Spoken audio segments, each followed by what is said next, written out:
Lucha Underground. Season 3.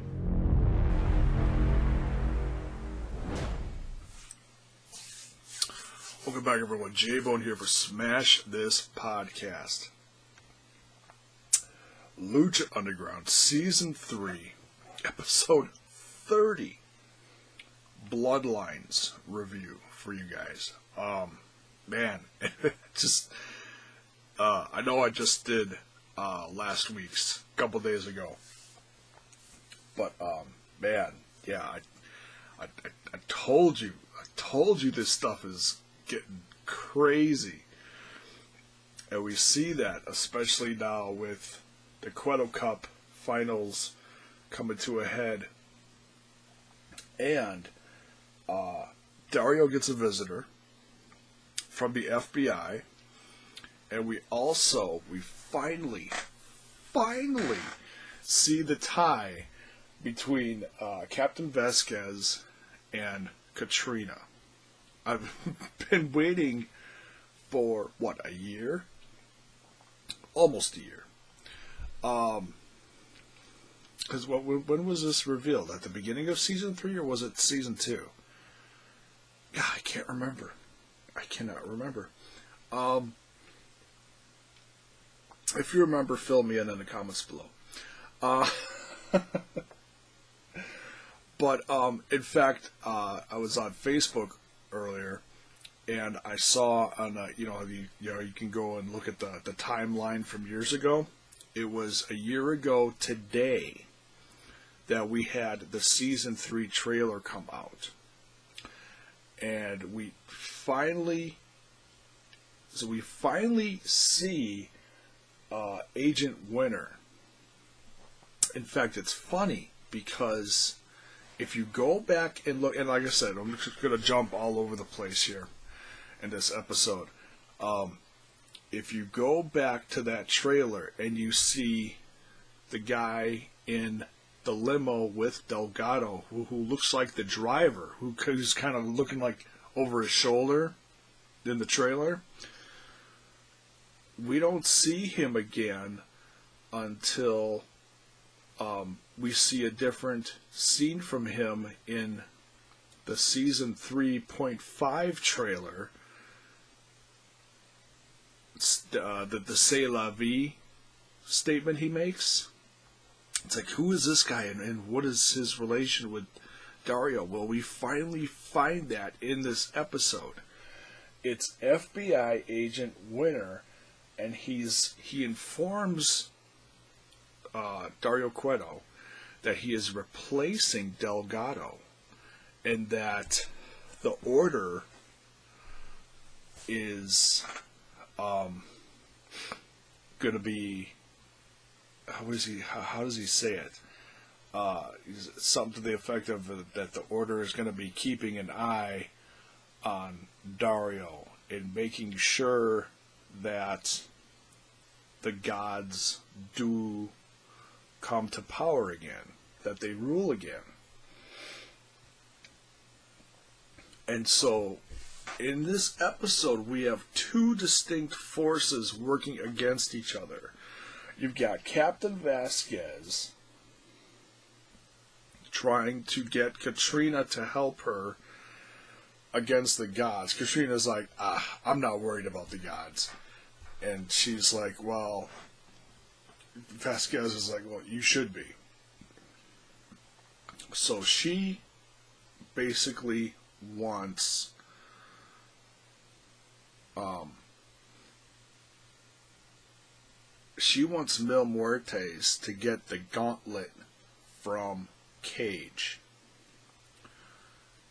because he's going to basically according to Winter, he's going to become a god if he keeps this. He's in that, what did he say? Oh, because he killed Delgado, and he's like, everyone who becomes a god goes through this stage. This little, basically just referred to it as like a hiccup in the process, that he like lost control of his power. And it was like no big deal. The FBI agent said that Cage murdering Delgado was no big deal. That's hilarious. Well, of course, it makes sense because of, who he represents.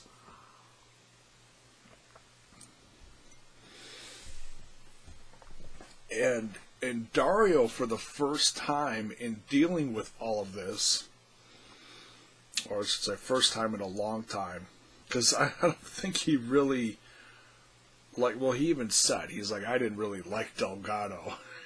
And Winter's like, well, I hope you like me. God,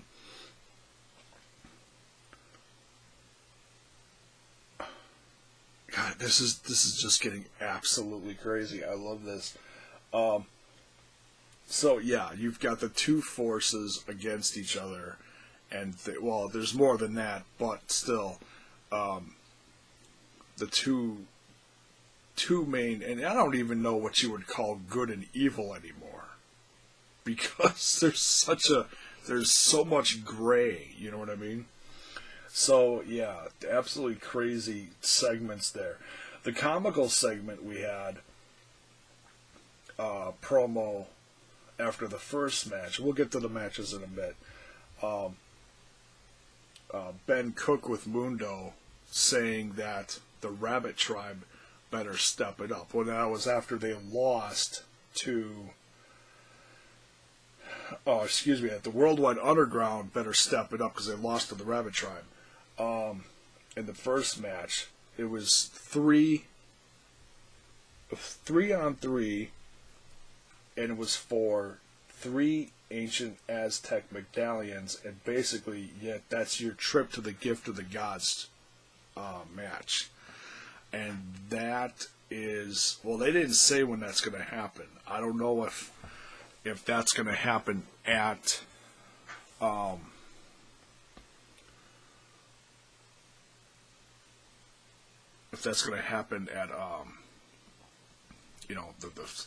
the finale, Ultima Lucha Tres, or what. I don't think it's going to happen at the Cueto Cup. That's going to be pretty much reserved for that main match, and plus some other, stuff happening, I guess. But it's going to happen soon, because we already got 3 in. I'm trying to remember how many medallions they have. Was it 9? 9 or 10 medallions? So over the next couple of weeks, we're going to have some more, people trying to get medallions, matches for a chance to be in the Gift of the Gods championship match. But yeah, that Rabbit Tribe versus the Worldwide Underground match, crazy. Good match, a lot of fun, a lot of wrestle silly. When Taya was about to give Mala Suerte the knees in the corner, and then Saltador stops her, lays down, and he's like, come on, give me the knees. And then London slides in the ring. Wait, we do everything together. Oh my god. That was some funny shit. That was funny right there.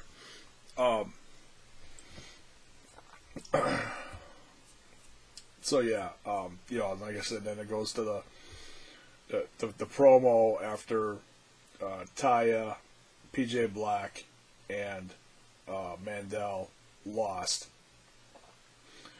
and tells them in the locker room, Mundo and Ben Cook are like, you better step it up, because I want to stay champ, so you guys better do something, start proving yourself, And, yeah, wow, that Mundo, what a heart of gold, Such a heart of gold. Always thinking of the children. He's a beautiful man. He's a beautiful person. Alright, so then we get to the what I think is the match of the episode, possibly of the week. but we've got a few events to go for the week. We got Evolve stuff coming up, and there's going to be some crazy Evolve matches this weekend. Tomorrow, yeah, tomorrow and Saturday, which I'm going to miss some of it live, but nonetheless, I'm still going to watch it.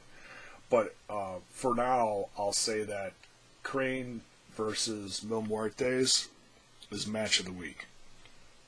This no DQ match, 15 solid minutes of just hardcore insanity. Loved it.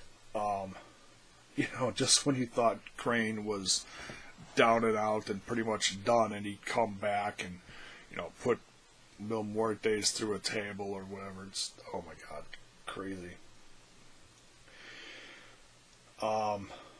And then, ends with a flatliner, couple flatliners, in fact. And Katrina ends up kissing Crane. That was weird. She didn't just, and that was like a first, as far as giving everybody the kiss of death, or what I call, the lick of death, or whatever. But she actually kissed Crane, he smiled, and then Muertes gave him another flatliner and just TKO'd him. Crazy. Just nuts. So good. Such a good match. What did they say? This is the first no DQ match of the Cueto Cup. But, it was appropriate for this. Totally. We had the FBI.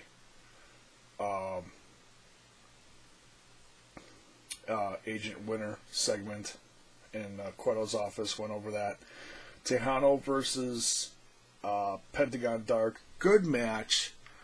Was surprised again that Famous B didn't come down to the ring, but I have a strange feeling that we're not going to see too much more of Famous B this season. Not saying I don't want to. I'm just saying this is the second time that Pentagon Dark has broken Famous B's arm. Crazy. And he also broke Brenda's arm. Beautiful Brenda. But, Famous B being smooth, trying to help his future client, Tejano, sliding the horse, the good luck charm in the ring.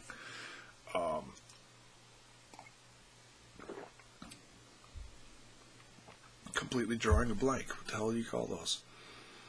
Anyways, threw it in the ring. See, I don't have much good luck in my life, so I never remember what it's called. Slid it in the ring. It'll come to me. And slid it right past Tejano. Pentagon Dark picks it up, clocks him, done. Crazy. And then Famous B stops. And this might be how Famous B wins over Tejano, because he actually stopped Pentagon Dark from breaking Tejano's arm. That could be the swing point, that could be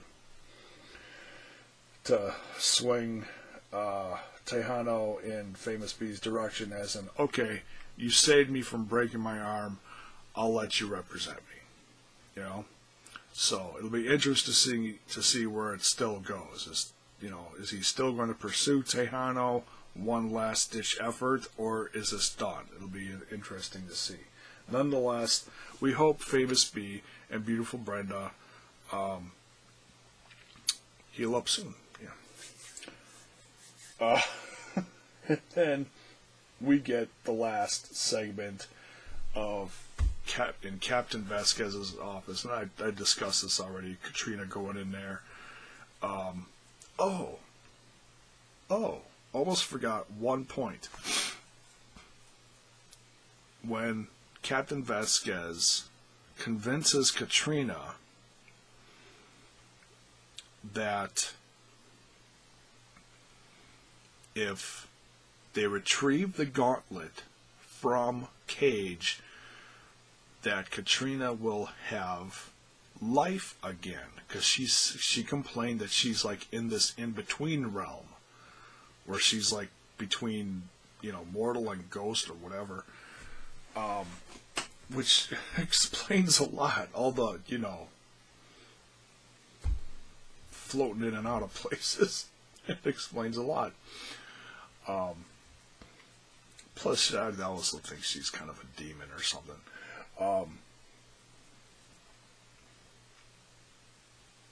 Convincing Katrina to help her, and she agrees. That she's like, well, the gods will get a taste of death, 1,000 of them. So, may end up having Mil Muertes versus Cage. Or, you know, something between a match and something happening outside of the temple. I can see that happening. You know, to fight for the gauntlet. And Vasquez wants the gauntlet. But she's like, Katrina said if you give me the medallion, you won't have your power, or you'll lose your life, or whatever she said. And Vasquez says, I'm not afraid of death, or something like that. So like, it's like she's been around for a long time, and she just wants this war to end, basically.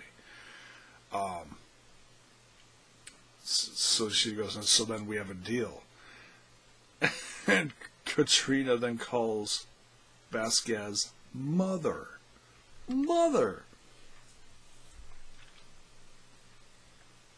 Getting crazy. It's getting crazy.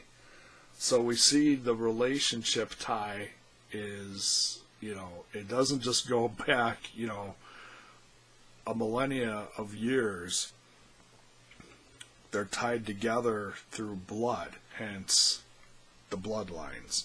So that's it for this episode. Crazy episode. You know, we got the quarterfinals in the Cueto Cup wrapped up. We're starting to see, you know, the God Alliances are coming together, getting more powerful. It's crazy. So if we look at the cup, we've got Pentagon Dark who won and Muertes who won.